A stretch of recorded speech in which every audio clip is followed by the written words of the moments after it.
Assalamualaikum warahmatullahi wabarakatuh. Perkenalkan, nama saya Mutia Hairunisa dengan stambuk A231-20001. Saya dari Prodi Pendidikan Matematika, Fakultas Keguruan dan Ilmu Pendidikan.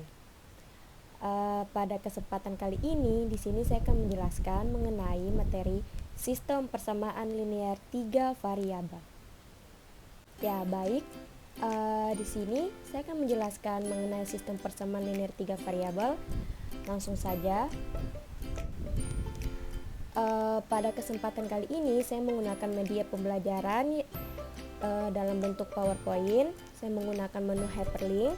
Nah, untuk memulainya di sini saya akan memberikan petunjuk dalam pembelajaran kita kali ini. Nah, sebelumnya petunjuk belajar kita pada kali ini yaitu yang pertama berdoa bersama, yang kedua melakukan absensi, yang ketiga perkenalan materi, yang keempat mengerjakan kuis. Nah, sebelum kita memulai pelajaran ini, marilah kita berdoa menurut agama dan keyakinan kita masing-masing. Berdoa dimulai.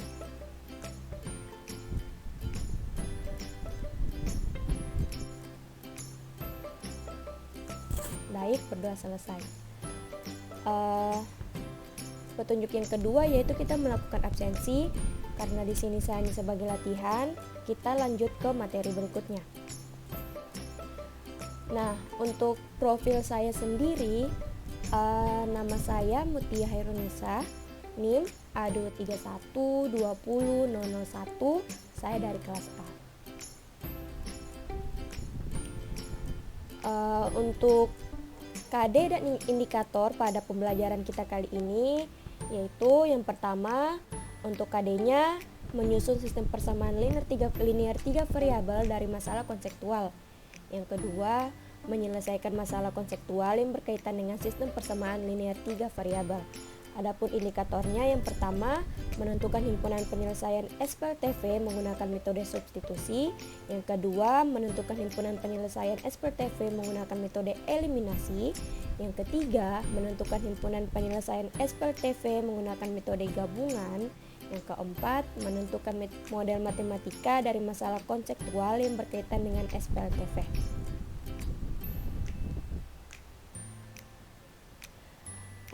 Untuk mungkin kita langsung saja lanjut materi. Kali ini saya mempunyai 6 sub pembahasan. Yang pertama, pengertian SPLTV. Yang kedua, ciri-ciri SPLTV.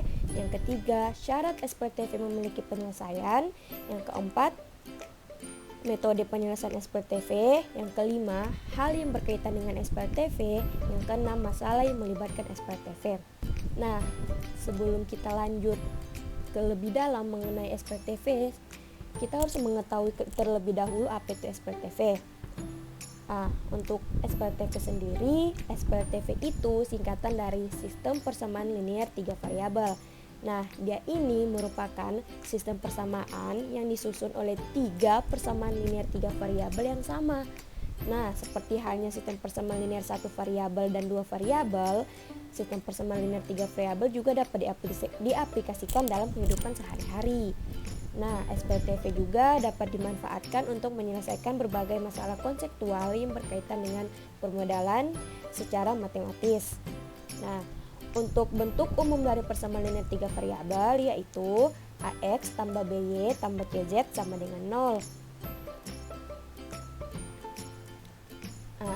Karena teman-teman sudah mengerti pengertian SPLTV, kita lanjut ke sub pembahasan yang berikutnya. Nah, setelah kita mengetahui apa itu SPLTV, kita juga harus mengetahui bagaimana ciri-ciri suatu himpunan itu dikatakan sistem persamaan linear 3 variabel. Nah, ciri-cirinya yang pertama, sistem persamaan linear 3 variabel itu dia tuh menggunakan relasi tanda sama dengan. Terus yang kedua, dia memiliki 3 variabel, misalnya X, Y, Z atau A, B, C. Sedangkan yang ketiga variabel tersebut memiliki derajat 1. Berarti dari ketiga variabel yang X, Y, Z itu derajatnya sama, yaitu berpangkat 1. Nah, selanjutnya kita masuk ke syarat SPLTV memiliki suatu penyelesaian. Syarat SPLTV memiliki penyelesaian jika dia itu memiliki dua syarat. Yang pertama, terdapat lebih dari satu atau ada 3 persamaan linear 3 variabel yang sejenis. Maksudnya dari 3 persamaan itu terdapat satu variabel yang sejenis. Terus yang kedua, persamaan linear 3 variabel yang membentuk SPLTV bukan merupakan persamaan linear 3 variabel yang sama. Maksudnya dari ketiga persamaan tidak boleh ada sistem persamaan linear atau SPLTV yang sama, yang maksudnya yang memiliki nilai yang sama. Nah, setelah itu kita masuk ke hal yang berkaitan dengan SPLTV. Nah, hal yang berkaitan dengan SPLTV itu ada 4 macam. Yang pertama, suku, koefisien, variabel, konstanta. Dalam hal ini untuk menjelaskannya, saya akan memberikan suatu word yang sudah saya kerjakan. Nah, tadi kan yang berkaitan dengan SPLTV yang pertama itu suku. Nah, suku itu adalah bagian dari suatu bentuk aljabar yang terdiri dari variabel, koefisien, dan konstanta. Nah, setiap suku itu dipisahkan dengan tanda baca, penjumlahan, ataupun pengurangan. Contohnya, 6x dikurang y ditambah 4z tambah 7 sama dengan 0. Maka, suku-suku dari persamaan tersebut adalah 6x, negatif y, 4z, dan 7. Variabel. Nah, variabel itu adalah pengubah atau pengganti suatu bilangan yang biasanya dilambangkan dengan huruf seperti x, y, dan z. Tapi variabel juga itu bisa dilambangkan tanpa huruf x, y, dan z, misalnya a, b, dan c. Tapi tergantung dari kita mau menggunakan huruf apa. Nah, contohnya itu di sini Fadil memiliki 2 buah apel, 5 buah mangga, dan 6 buah jeruk. Nah, jika dituliskan dalam bentuk persamaan, misalnya apel itu kita lambangkan dengan huruf x, mangga itu kita lambangkan dengan huruf y, dan jeruk kita lambangkan dengan huruf z. Nah, sehingga persamaannya adalah 2x ditambah 5y tambah 6z. Nah, untuk koefisien. Koefisien sendiri itu adalah suatu bilangan yang menyatakan banyaknya suatu jumlah variabel yang sejenis. Koefisien disebut juga dengan bilangan yang ada di depan variabel karena penulisan sebuah persamaan koefisien berada di depan variabel. Nah, contohnya, Fadil memiliki 2 buah apel, 5 buah mangga, dan 6 buah jeruk. Jika dituliskan dalam bentuk persamaan, maka persamaannya adalah 2x tambah 5y tambah 6z. Dari persamaan tersebut dapat kita katakan bahwa 2, 5, dan 6 itu adalah variabel. Selanjutnya konstanta. Nah, konstanta itu adalah bilangan yang tidak diikuti dengan variabel sehingga nilainya tetap atau konstan untuk berapapun nilai variabel atau perubahannya. Contohnya 2x tambah 5y tambah 6z tambah 7 sama dengan 0. Dari persamaan tersebut konstantanya itu adalah 7 karena 7 itu nilainya tetap dan tidak terpengaruh dengan berapapun variabelnya.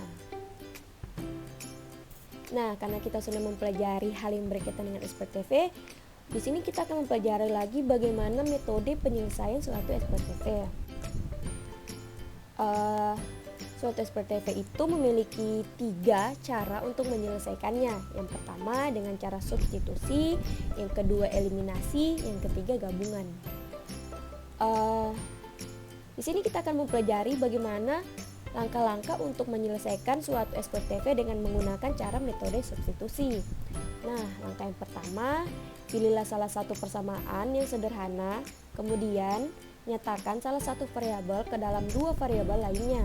Misalkan dipilih persamaan linear kedua dan kita nyatakan x ke dalam variabel y dan z. Misalnya ada 3 persamaan. Kita misalnya persamaan 1, persamaan 2, dan persamaan 3. Dari situ kita nyatakan misalnya kita substitusi x dalam persamaan 1 dan 2. Terus untuk langkah keduanya, substitusikan atau masukkan persamaan di langkah 1 ke dalam kedua persamaan yang lain sehingga terbentuk sistem persamaan linear 2 variabel yang baru. Berarti kita selesaikan, misalnya kita mau selesaikan persamaan nilai x, berarti nanti untuk setelah kita selesaikan nilai x, kita akan mendapatkan persamaan yang hanya sisa 2 persamaan linear variabel saja. Terus untuk langkah 3, selesaikan sistem persamaan linear dua variabel yang baru untuk menentukan nilai Y dan Z. Terus substitusikan kedua nilai ini untuk menentukan nilai X sehingga diperoleh penyelesaian sistem persamaan linear tiga variabel. Selanjutnya metode eliminasi.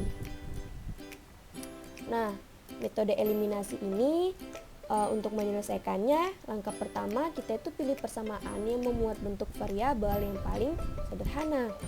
Terus eliminasi atau hilangkan salah satu variabel. Misalnya kita mau eliminasi nilai X, Y, ataupun Z. Terus sehingga setelah kita eliminasi nilai X, Y, atau Z, kita akan memperoleh sistem persamaan yang hanya dua variabel saja karena kita sudah menyelesaikan sudah mengeliminasi satu variabel, misalnya X. Terus langkah kedua, eliminasi salah satu variabel dalam sistem persamaan dua variabel, misalnya Y, sehingga diperoleh nilai salah satu variabel eliminasi. Variabel lainnya yaitu Z untuk memperoleh nilai variabel yang kedua. Maksudnya ini, setelah kita mengeliminasi nilai X, kita harus mengeliminasi nilai Y. Setelah kita mengeliminasi nilai Y, kita harus mengeliminasi nilai Z. Terus langkah ketiga, kita tentukan nilai variabel ketiga yaitu X berdasarkan nilai Y dan Z yang diperoleh. Nah, selanjutnya metode gabungan. Nah, dalam hal ini metode gabungan ini sebenarnya dia tuh perpaduan dari metode substitusi dan eliminasi. Kalau bagi saya yang paling mudah kita jelaskan itu nanti di menyelesaikan tugas itu menggunakan metode gabungan. Mungkin nanti yang lebih jelasnya akan saya jelaskan di contoh-contoh. Nah, setelah kita mempelajari metode penyelesaian SPTV, kita akan mempelajari masalah yang berkaitan dengan SPTV. Nah, masalah yang melibatkan SPTV itu sebenarnya banyak dalam kehidupan sehari-hari. Misalnya kita akan membeli keperluan dapur atau keperluan masak-memasak, kita bisa melibatkan SPTV. Nah, dalam SPTV itu biasanya kan kebanyakan soal cerita. Nah, untuk menyelesaikan soal cerita, kita itu harus mengubah soal cerita itu ke dalam bentuk model matematika. Nah, apa itu model matematika? Model matematika itu suatu cara sederhana untuk memandang suatu masalah dengan menggunakan persamaan. Dengan kata lain, menyederhanakan kalimat atau masalah sehari-hari dalam bentuk SPTV. Contohnya ini misalnya Andi membeli 2 kg gula, 2 kg gula, 3 kg beras, dan 1 kg terigu. Nah, dalam hal itu kita harus merubah kata-kata dalam kehidupan sehari-hari itu harus kita ubah ke model matematika. Nah, selanjutnya kita akan membahas contoh soal. Nah, baik. Di sini saya mempunyai 2 contoh soal. Yang pertama, tentukan himpunan penyelesaian dari persamaan pertama X tambah Y tambah 2Z sama dengan 9. Persamaan kedua 2X tambah 4Y kurang 3Z sama dengan 1. Persamaan ketiga 3X tambah 6Y dikurang 5Z sama dengan 0. Nah, penyelesaian sini saya menggunakan metode gabungan. Nah, baik. Di sini yang pertama eliminasi Z dari persamaan 1 dan 2 sehingga diperoleh. Nah, berarti kalau kita bilang di sini eliminasi Z, yang dihabiskan adalah nilai Z-nya. Berarti kalau X tambah Y tambah 2Z sama dengan 9, baru 2X tambah 4Y kurang 3Z sama dengan 1, berarti untuk menghabiskan nilai Z kita kalikan koefisiennya. Kalau di persamaan kedua nilai Z-nya adalah 3 dan persamaan pertama nilai Z-nya adalah 2, berarti untuk menghabiskannya kita harus menyamakan nilai Z-nya. Untuk menyamakan nilai Z-nya di sini kita harus kali dengan koefisien Z, tetapi dengan merubah persamaannya. Yang di persamaan kedua nilai 3Z-nya ini kita kalikan dengan persamaan pertama. Terus persamaan pertama yang nilai Z-nya ini adalah angka 2, kita kalikan dengan persamaan kedua. Terus maka nanti akan menghasilkan 7x tambah 11y sama dengan 29. Berarti dari 3 S per TV hanya akan menghasilkan 2 persamaan linear. Terus itu kita namakan dengan persamaan 4. Terus eliminasi Z dari persamaan 2 dan 3 sehingga diperoleh nanti diperoleh X tambah 2Y sama dengan 5. Nanti itu kita berikan nama persamaan 5. Selanjutnya, nah dari persamaan 4 dan 5 tadi kita peroleh 7X tambah 11Y sama dengan 29. X tambah 2Y sama dengan 5. Nah, di sini kita eliminasi nilai X, ya, eliminasi nilai X nanti menghasilkan negatif 3Y sama dengan negatif 6, terus Y sama dengan 2. Kita sudah mendapatkan salah satu nilai, yaitu nilai Y-nya sama dengan 2. Terus yang kedua, substitusi Y sama dengan 2 ke persamaan 5. Berarti mensubstitusi itu berarti hanya memasukkan nilai, karena kita sudah mendapatkan nilai Y sama dengan 2. Jadi sini X tambah 2Y sama dengan 5, terus substitusi nilai Y, nanti hasilnya itu adalah X sama dengan 1. Kita sudah mendapatkan dua nilai nih, nilai X dan nilai Y. Berarti kita tinggal mencari nilai Z. Nah, untuk mencari nilai Z itu salahnya sebenarnya di sini substitusi X sama dengan 1 dan Y sama dengan 2 ke persamaan 1. Nanti di sini kita substitusi X sama dengan 1, Y sama dengan 2, tambah 2Z. Terus nanti 1 tambah 2 sama dengan 3, 3 tambah 2Z sama dengan 9. Terus 2Z sama dengan 9 dikurang 3, Z sama dengan 6 per 2, Z sama dengan 3. Berarti nanti himpunan penyelesaiannya yaitu 1, 2, dan 3. Mudah kan? Sangat mudah ya kalau dipahami. Contoh soal 2. Ini yang maksud saya tadi, contoh soal 2 ini yang dalam kehidupan sehari-hari. Nah, untuk mengerjakannya ini kita harus mengubah bentuk dari soal cerita itu ke model matematika. Nah, contohnya Dayat, Lola, dan Lisa berada di toko buah yang sama. Dayat membeli 3 kg mangga, 2 kg jeruk, dan 5 kg apel dengan harga Rp92.500. Lola membeli 2 kg mangga, 1 kg jeruk, dan 3 kg apel dengan harga Rp55.000. Sedangkan Lisa membeli 1 kg mangga, 1 kg jeruk, dan 1 kg apel dengan harga Rp26.000. Hitunglah harga tiap kilogram dari masing-masing buah yang dibeli. Nah, penyelesaian. Misalkan kita ubahkan 3X, kita misalkan nih, mangga itu adalah X, jeruk itu adalah Y, dan apel itu adalah Z. Berarti 3X ditambah 2Y ditambah 5Z sama dengan Rp92.500. Terus 2X tambah Y tambah 3Z sama dengan Rp55.000. X tambah Y tambah Z sama dengan Rp26.000. Nah, untuk menyelesaikan, pertama eliminasi X dari persamaan 1 dan 2. Nanti hasilnya Y tambah Z sama dengan Rp20.000. Terus eliminasi X dari persamaan 1 dan 3. Nanti hasilnya Y tambah 2Z sama dengan Rp14.500. Terus dari persamaan tadi kita akan menghasilkan persamaan 4 dan 5.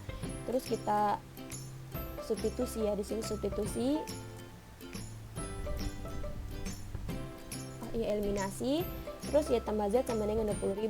Terus negatif Y tambah 2Z sama dengan 14.500. Terus 3Z sama dengan 34.500. Terus Z sama dengan 11.500. Terus setelah mendapatkan nilai Z, kita substitusi Z ke persamaan 4. Terus Y tambah Z sama dengan 20.000, Y tambah 11.500 sama 20.000, Y sama dengan 20.000 kurang 11.500, Y sama dengan 8.500. Nah, kita sudah mendapatkan nilai Z dan Y nih. Nah, untuk mencari nilai Y dan Z sama seperti cara yang tadi, kita substitusi. Nanti hasilnya itu 6.000. Jadi harga masing-masing buah tersebut yaitu mangga Rp6.000, jeruk Rp8.500, dan apel Rp11.500. Ini sebenarnya sama dengan contoh yang tadi, cuman untuk menyelesaikan soal cerita kita harus mengubahnya dulu ke model matematika. Nah, dari penjelasan tadi saya mempunyai kuis untuk teman-teman semua. Nah, untuk kuisnya di sini ya, kuis pertama. Tentukan himpunan penyelesaian dari X tambah Y tambah 2Z sama dengan 0, X kurang Y tambah Z sama dengan 4, 3X tambah 2Y tambah Z sama dengan 2. Nah, di sini Kalau teman-teman menjawab jawaban yang salah, dia akan muncul tanda ting X salah. Terus kalau dia muncul jawaban yang benar, dia akan muncul tanda panah. Terus untuk next quiznya, di sini juga ada soal cerita. Untuk menyelesaikannya, teman-teman harus ubah dulu ke dalam model matematika. Nah, untuk jawaban yang salah, dia akan muncul tanda X sama seperti tadi. Untuk jawaban yang benar, dia akan muncul tanda. Untuk jawabannya ini yang benar Rp68.000. Mudah kan? Sebenarnya sistem persamaan integer variabel ini sangat mudah. Yang penting teman-teman paham akan konsepnya. Ya, mungkin hanya itu yang dapat saya jelaskan. Lebih dan kurangnya saya mohon maaf. Wabillahi taufiq wal hidayah. Wassalamualaikum warahmatullahi wabarakatuh. Terima kasih.